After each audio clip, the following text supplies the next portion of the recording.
Hello and welcome. I'm so glad you're here. If you found your way to this video, there's a good chance you're carrying something on your heart, something that feels heavy. Maybe it's a memory from long ago, one that still stirs a quiet ache when you think of it. Maybe it's something recent, a conversation that ended badly, a decision you regret, or a change you didn't choose. Or perhaps it's a kind of pain you can't even put into words, just a lingering sense that something inside you feels unsettled. No matter what form it takes, I want you to know you're not alone in this. We all carry these invisible weights at different points in our lives. To be human is to experience joy, yes, but also to experience moments that hurt. It's part of living in a world that is always changing, a world where nothing stays exactly as we wish it would. Right now, I'd like to invite you to give yourself something very simple, yet often so rare, a pause. A pause from rushing, from overthinking, from carrying the same heavy thoughts over and over. A pause to just be. Wherever you are, maybe you're sitting at home, walking outside, or listening quietly in a corner of your day, I invite you to notice your breathing. You don't have to change it. You don't have to make it deeper or slower right now. Just notice. Feel the air coming in and going out. Let that be enough for this moment. This is not about forcing yourself to get over anything. It's not about pretending the pain isn't there. It's about creating a gentle space, a safe place inside you, where you can simply acknowledge, yes, this hurts, without judgment or resistance. In Buddhist teachings, we sometimes speak of the mind like a clear lake. When life stirs it up, the water becomes cloudy with mud, and it's hard to see anything clearly. If we keep agitating it, poking at the mud, shaking the water, it stays murky. But when we stop for a moment, when we allow stillness, the sediment begins to settle and the water naturally clears. Right now, think of this pause as a way of letting your own mind water settle. You don't have to fix anything in this exact moment. You don't have to know how the story ends. You're simply letting the turbulence slow down so you can see yourself and your pain more clearly. Maybe there's a part of you that feels it's not okay to stop. Maybe you've been taught to keep pushing, to keep going, to never look back. But here, in this space, you have permission to rest. Not forever, not to escape life, but just long enough to remember that you are more than whatever has hurt you. So as we begin this reflection together, let's carry one intention: to meet ourselves gently, to listen without judgment, and to open a little space in our hearts for the possibility of peace. You don't need to believe in anything special to do this. You don't need rituals, incense, or any particular setting. You just need this moment, your breath, and the willingness to be here, fully present. Take another slow breath in and let it go. Feel your shoulders soften, even if only a little. And as you do, imagine placing that heavy weight you've been carrying on the ground beside you. You don't have to throw it away yet. Just set it down for now. For the rest of this journey, let's walk together with lighter steps as we explore the gentle art of letting go and making room for peace.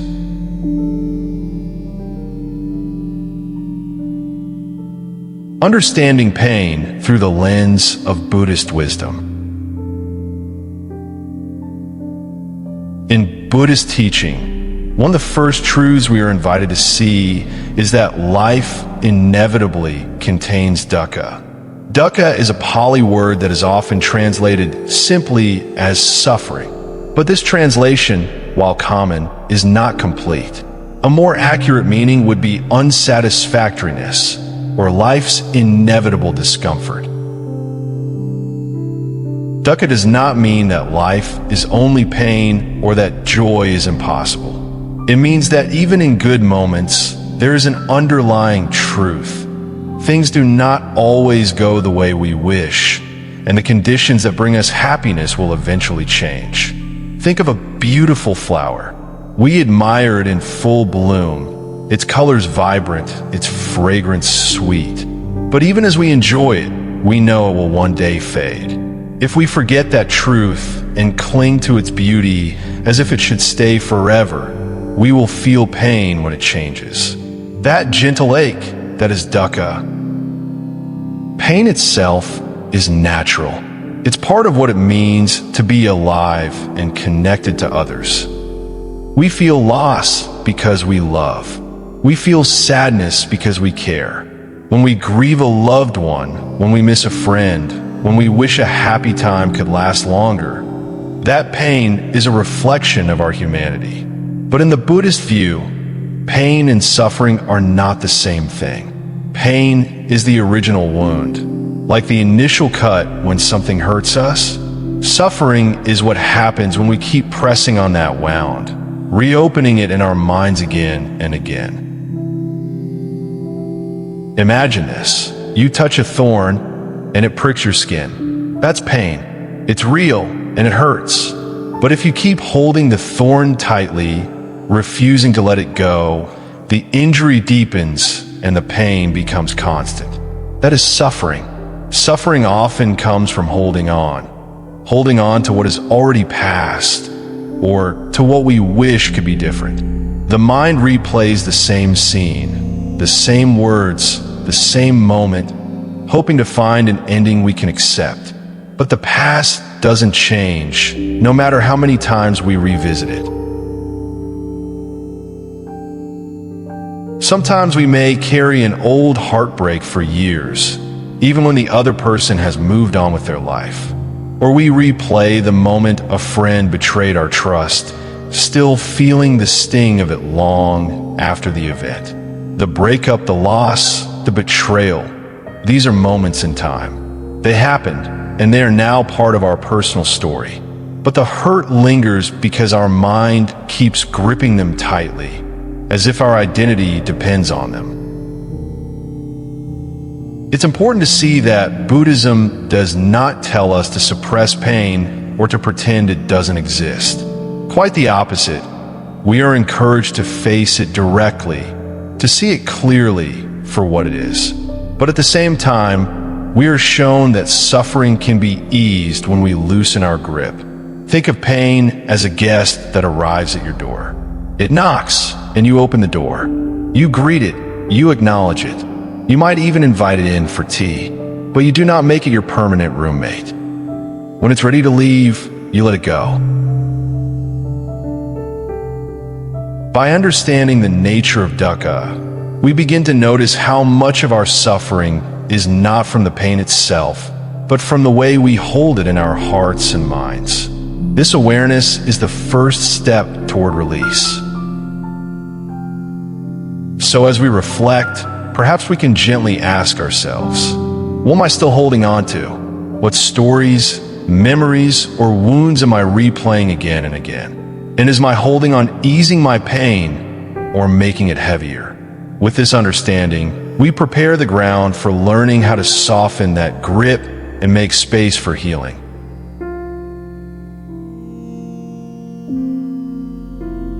Why we hold on, the roots of attachment.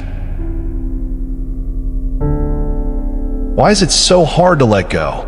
Why do we carry certain memories, certain wounds, for years, sometimes even decades, as if they were treasures we cannot put down? One reason is that the human mind naturally seeks resolution. When something ends in a way we didn't want, we feel a deep, unfinished ache.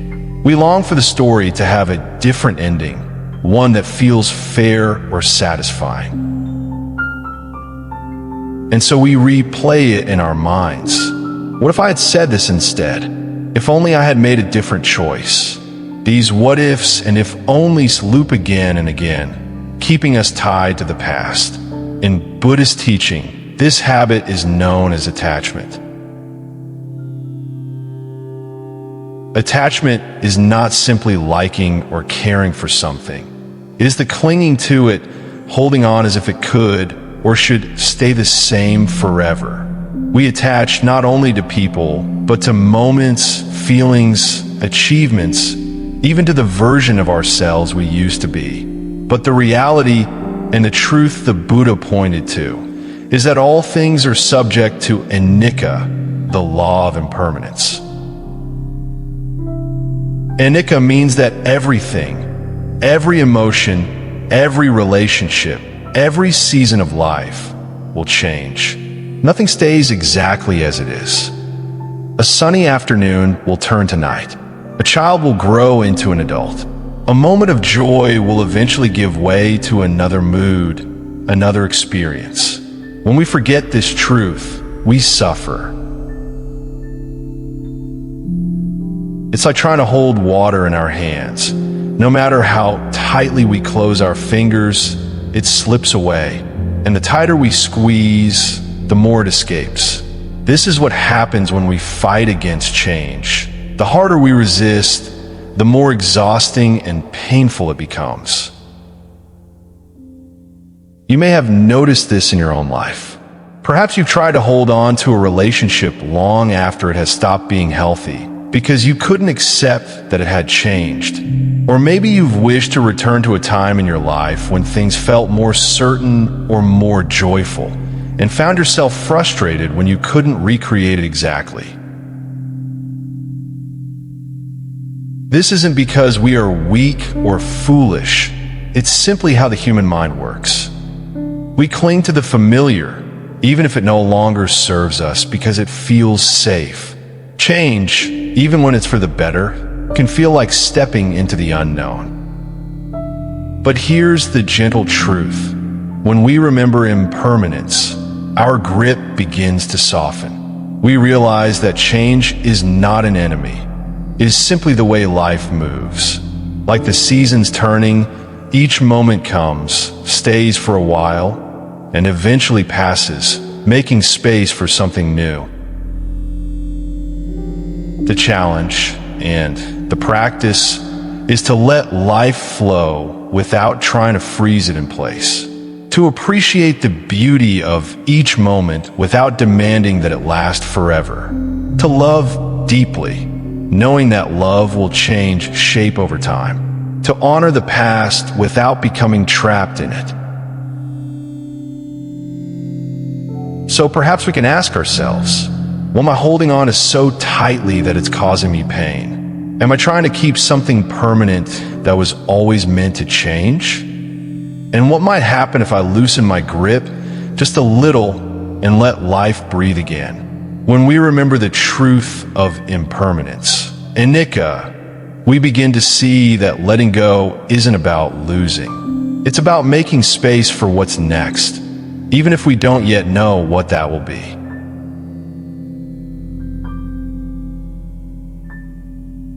The gentle power of mindful awareness. Sometimes, the first step toward emotional healing is not to fight the pain, but simply to notice it. This is the essence of mindfulness, being aware of what is present in this moment, without judgment and without the urgent need to change it. When we hear the word mindfulness, it may sound like a big, mysterious practice, but in truth, it is as natural as breathing. It means bringing our full attention to what is happening right now, in our mind, our heart, and even in our body, with an open and gentle attitude. Imagine that your mind is like a vast sky.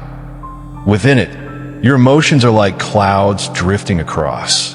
Some are light and wispy, almost transparent. Others are heavy and dark, carrying the weight of a storm. Sometimes the sky is bright, and sometimes it feels overcast. But no matter how the clouds look, one truth remains: they're always moving. None of them stay forever. In the same way, every thought, every feeling, every sensation that arises in us is impermanent. Happiness comes and goes. Sadness comes and goes. Even the most intense anger or grief will shift and transform over time. Just like the sky is never damaged by the passing clouds, our deeper mind, our awareness, is never truly harmed by the passing emotions. When a painful thought or feeling arises, our habit is often to react immediately. We might push it away, trying to distract ourselves so we don't feel it. Or we might get caught inside it, replaying the story over and over until it feels even heavier. But mindfulness invites a different approach, one that is both softer and more powerful. The next time you notice an uncomfortable emotion, pause for a moment. Don't rush to push it away and don't fall into it completely. Instead, simply acknowledge, this is sadness, or I see anger here. Give it a gentle nod, like you would greet a passing guest. Notice where you feel it in your body. Maybe a tightness in your chest, a heaviness in your stomach, or a warmth in your face. Observe its texture, its weight, even its movement. And then allow it to be there just for now. You don't need to force it to leave. You also don't need to make it stay. Let it have its own rhythm, the way a cloud has its own shape and pace across the sky. Some people find it helpful to imagine that they are sitting quietly by a river. Thoughts and feelings drift by like leaves on the water. Some leaves are bright and fresh. Others are old and broken. You don't need to jump into the river to grab them, nor do you need to throw them away. You simply watch them float past, knowing that the river will carry them onward. With this kind of mindful awareness, something important begins to happen. We create space between ourselves and the emotion. We start to see that I have sadness is different from I am sadness. This space is where healing begins, not because we've erased the pain, but because we're no longer trapped inside it. Mindfulness does not make the storms of life disappear, but it teaches us how to stand in the rain without drowning. It reminds us that we are the sky, wide, open, and unbroken, and the clouds are only temporary visitors. Over time, this gentle practice can change the way we relate to everything that hurts. We stop seeing our emotions as enemies to be defeated and begin to see them as passing weather, each with its own story, each with its own lesson. In this space of acceptance and awareness, the heart can begin to soften and the possibility of peace quietly opens.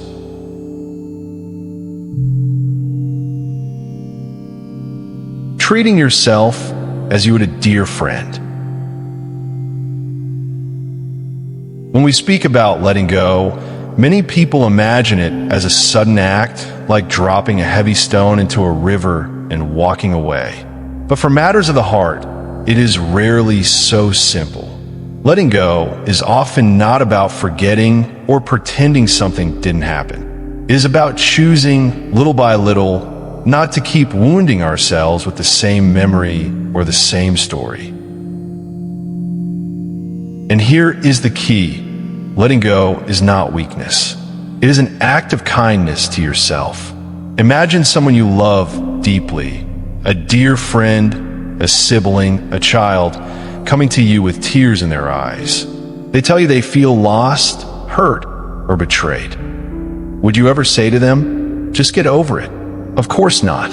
You would probably sit beside them, listen quietly, and offer words that are soft enough for their heart to hold. You would not rush them. You would not judge them. You would simply be present. Now, what if you offered yourself the same tenderness? We often hold ourselves to harsher standards than we do anyone else.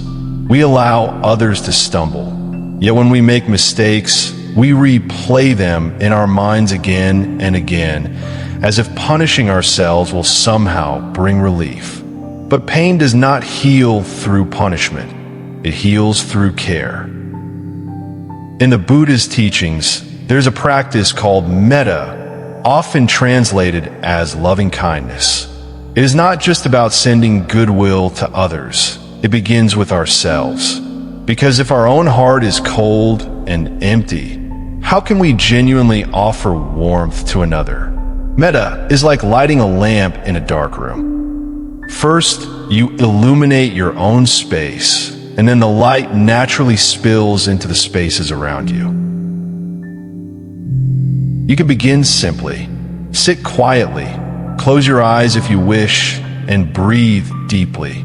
Place a gentle hand over your heart, as if reassuring yourself that you are safe. Then, in a soft voice or silently in your mind, say these words: May I be free from suffering. May I find peace. Notice that we are not asking for life to be perfect or for all our difficulties to vanish. We're simply offering ourselves the same wish we would give to someone we love, the wish to be free from unnecessary pain and to rest in peace of mind. Sometimes the mind will resist. It might say, I don't deserve this, or this is silly. That's all right. Treat those thoughts as you would a friend's moment of doubt. Acknowledge them, but do not let them close the door on kindness. With time, this simple practice can soften even the hardest self-judgment. Letting go then becomes less about getting over it and more about gently moving through it. Like walking through a garden after the rain, you may still feel the wet grass under your feet, but the storm has already passed. Your steps are steady and the air is fresh. If you can remember only one thing from this teaching, let it be this: speak to yourself as you would to a dear friend, with patience, with gentleness, and with the unwavering belief that healing is possible.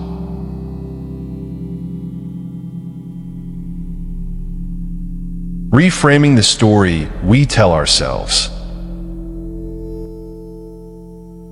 Sometimes when something painful happens to us, it quietly becomes a label we wear. It could be a heartbreak, a betrayal, a failure, or a deep loss. We may not even realize it, but we begin to speak of ourselves in a way that keeps the wound alive. We say, I am the one who was betrayed. I am the one who failed. Or, I am the one who was left behind. These statements sound harmless at first, but they shape the way we see ourselves. They become the lens through which we view the world, and over time, this lens grows thicker. The story repeats in our mind like a well-worn path until it feels like truth. But here is something important to remember. These are not the whole truth. They're only fragments, moments in time, experiences that came and went. When we take one painful moment and make it our identity, we reduce the vastness of who we are to a single chapter of the book. Buddhism teaches a concept called anatta, or non-self. It does not mean that you do not exist, but that there is no permanent, unchanging self trapped in a single role. We are not fixed statues. We are flowing rivers, always moving, always changing. Your experiences shape you, yes, but they do not define you completely. Think of it this way. A beautiful lotus grows in muddy water, but it is not the mud. The mud was part of its environment, but not its identity. In the same way, what happened to you is part of your journey, but it is not the whole of who you are. When we loosen our grip on these old labels, something soft begins to happen inside. We make space for other truths to emerge. Truths about our resilience, our kindness, our ability to grow. We remember that we are more than the one who was hurt. We are also the one who survived, the one who learned, the one who can still love and be loved. This shift does not happen overnight. Sometimes the story has been with us for so long that it feels like part of our skin. But each time we gently remind ourselves, this is something I experienced, not who I am, we take one step toward freedom.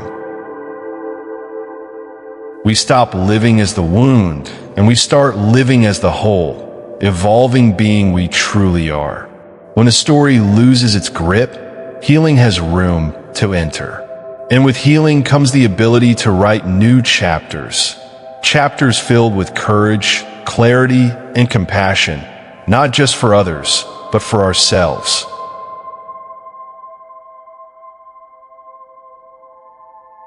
Small daily practices for gradual release.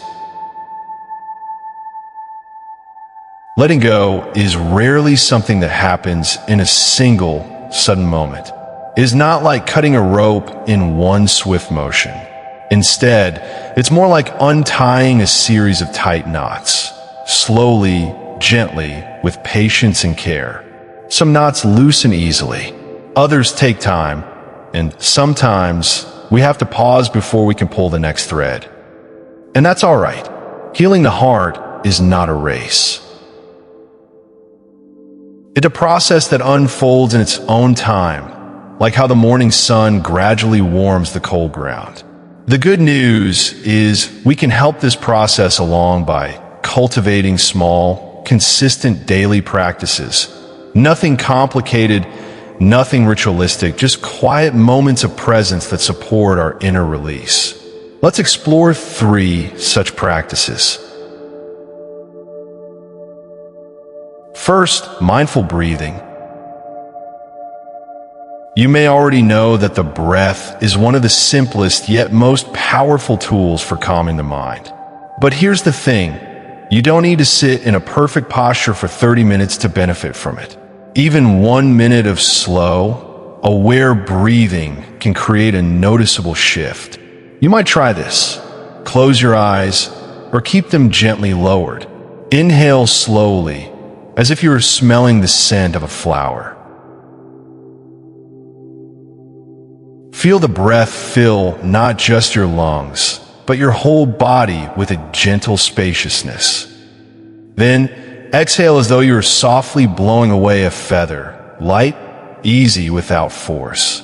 When we breathe this way, it's as if we were telling our nervous system, it's safe now, you can soften. And when the body softens, the heart begins to let go, little by little. Second, journaling.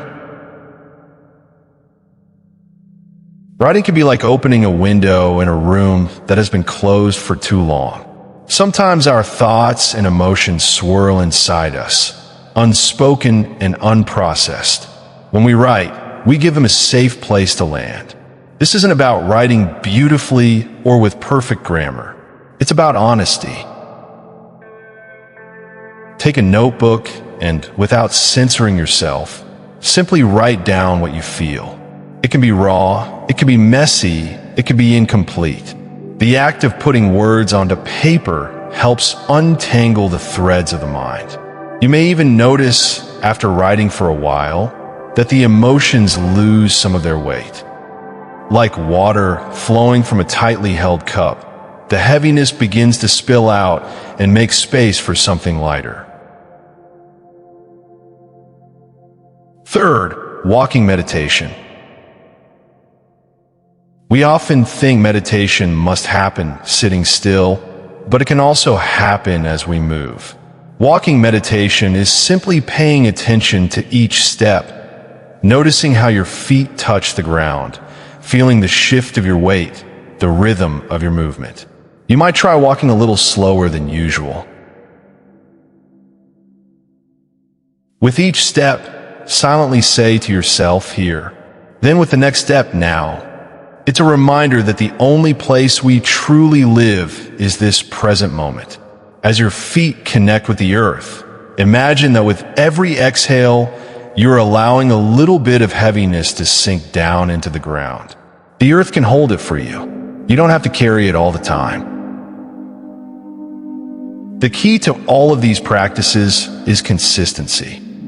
It is better to breathe mindfully for 1 minute every day than to try for an hour once in a while.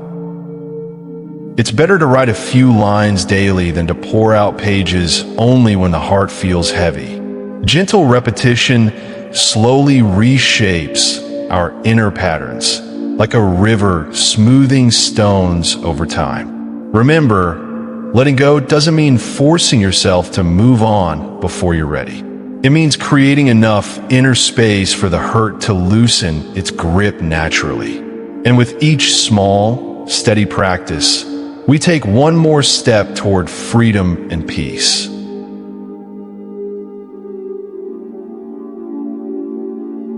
Living lightly, creating space for peace. When we release what we no longer need to carry, something very subtle yet profound happens. We create space. Not just physical space like when we clear an old drawer or let go of unused items, but inner space, the space in our hearts and minds where new life can take root. Think for a moment about a room that is cluttered from wall to wall. No matter how beautiful the walls are painted, you can't move freely, you can't see clearly, and it feels heavy to be inside. Our inner world can be just like that.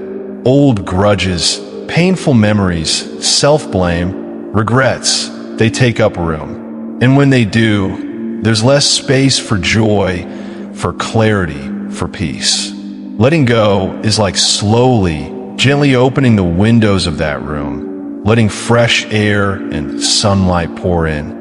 It doesn't mean the old furniture disappears instantly. And it doesn't mean we pretend it was never there. It means we make a conscious choice to create room for something new. Imagine waking up tomorrow morning with a little less weight on your heart. Not because everything in your life has changed overnight, but because you've decided that today you will not let yesterday's storms decide today's weather. You will not allow the echoes of old hurts to drown out the sounds of what is beautiful right now. This is the quiet power of letting go. It allows life to meet us in this moment, not through the filter of all our past pain. Letting go does not mean forgetting. It does not mean erasing the past, as if it never happened. In Buddhist reflection, it is more about changing our relationship with those memories. Instead of allowing them to keep shaping our present and our future, we see them for what they are: moments that have passed, lessons that have already been given. We bow to those lessons, and we choose to walk forward with a lighter step. When we live lightly, we make space not only for peace, but also for connection. We notice the kindness of a stranger. We appreciate the warmth of sunlight on our skin. We feel gratitude for small, simple things that we used to overlook when we were busy holding on to what hurt. This practice is not about speed. You do not have to let go all at once. Even placing down a single stone from the load you carry makes a difference. And as you notice the relief, the breath of fresh air in your mind, you may feel inspired to set down another. So as you move through your day, may you choose lightness where you can. May you notice the moments when your grip on an old story can loosen, even just a little. And may you carry a little more peace in your heart, enough to share, enough to grow, enough to remind you that your inner space is yours to shape.